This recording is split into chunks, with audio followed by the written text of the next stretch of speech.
Hey everyone. Before we begin, I'd like to thank my dragon supporters, Exo the Flying Fish, Genra, Odindial, Zcon, J Feather, Shadow Gremlin, Mantias, PBR Chugger 420, Artorius the King, Jay the Yacht, and Matthias. I hope you guys enjoy. Okay, so today class, we're going to be going over why exactly you can't be using all the numbers in your calculator when we're doing these experiments. So, you guys know that balance over there, the one we use to weigh up our samples? Well, it only goes down to the thousandths place. But your calculators, when you're doing these mathematical equations, they go far further.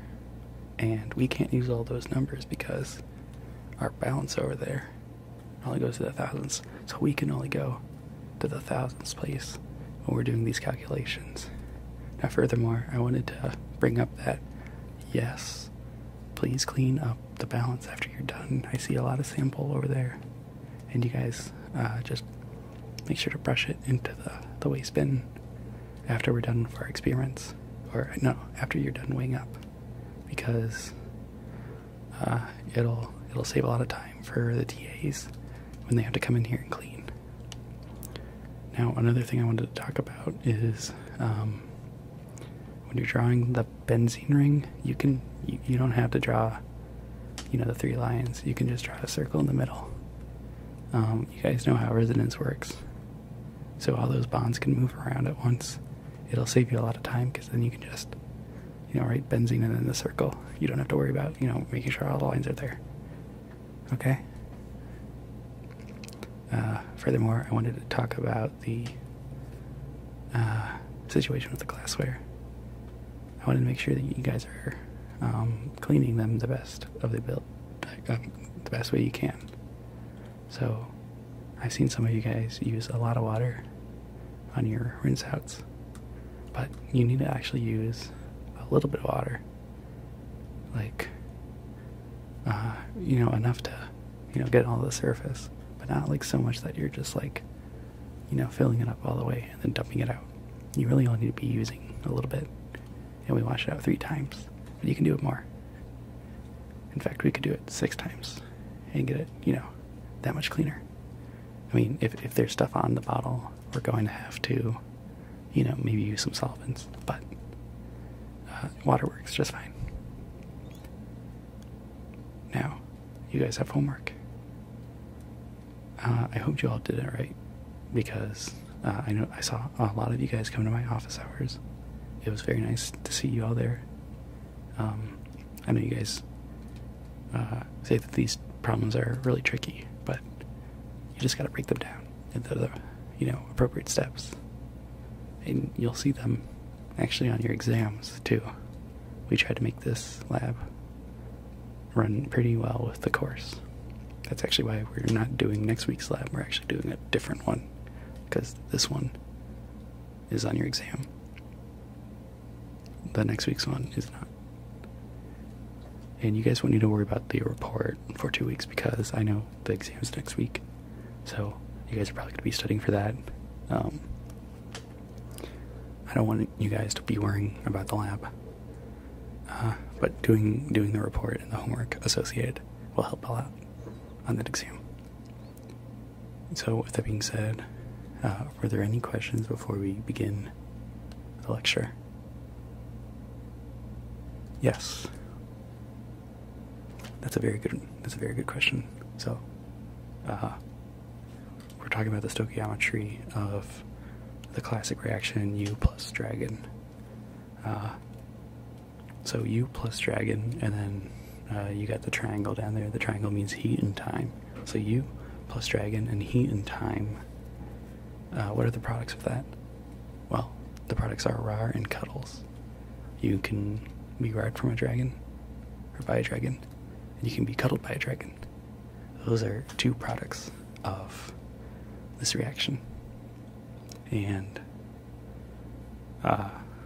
you need to understand, you get in what you put out in this reaction. So if you put in 1 part U and 1 part dragon, you get 1 part Rar and 1 part cuddle. If you put in 1 part U, 2 parts dragon, you'll get 2 Rar, one cuddle. You don't get more cuddles. You get cuddled by both dragons at the same time. And dragons are warm. That's where the heat comes from. The heat comes from the dragons. And we breathe fire. A lot of us do. You're not allowed to breathe fire in buildings, though. Just keep that in mind. Okay, so I hope that answers your question. If not, see me after class. I can try to explain it a little bit better. No, it did. Awesome. Alright. Oh shoot, I'm looking at the time now. I don't actually think we can go through the lecture. So what we're going to do instead is look at the exam. No one's looking. So we're going to go over the exam. Alright. So here's problem 1. Now, no, this is the practice exam, not the actual exam. No. I'll go over that next time. So problem 1, this is gonna be very similar to the exam. I'm just letting you guys know that because I love you. So in this one, it's equilibrium. It's an equilibrium reaction because the products can go both ways. You see, if you have a rar on one side and cuddles on the other, you have 2 different products, or 2 different reagents. You can have dragons on one side and you on the other. You can have a dragon plus rar. It could be, a reaction that favors the products, whereas you get cuddles. Or it could favor the reactants and the dragon gets cuddles. But they're equilibrium, so they can both go back and forth. You usually end up with a rar and a cuddle from a dragon. Very similar to the experiment we just went over, where you plus a dragon equals rar and cuddles. And this time, if you rar at a dragon, and we've been over this before, you have the potential of being rarred back at, or cuddled, or kissed, depending on what reagents you put in. So, you actually can't put in just rar in a dragon and get cuddles. There has to be some other stuff in there, and we usually will denote that with the reaction in our different experiments, where instead of it being an equilibrium reaction, because the products can't go back and forth, we have to actually add a catalyst, because the activation energy for some of these products is a little bit higher, and we like to use alcohol. We like to use alcohol as our catalyst, because that will push, the reaction in favor of the products, rars and cuddles. And we do that because we want this reaction to happen, right? And this reaction could happen in time, but it won't happen in time because, you could leave a dragon and you there, and if the reaction favors rars and cuddles, it could happen, but it won't because of the activation energy. And you're not gonna get rar and cuddles and then dragon you. That just doesn't make sense stoichiometrically, which is a word. So there are also other reagents we can use as catalyst. We can use hugs, alcohol, reagent alcohol. Okay, denatured alcohol with methanol and isopropanol in it, not ethanol. Well, there's ethanol in it, but not all of it's ethanol. We do not have 200 proof ethanol in here. If we did,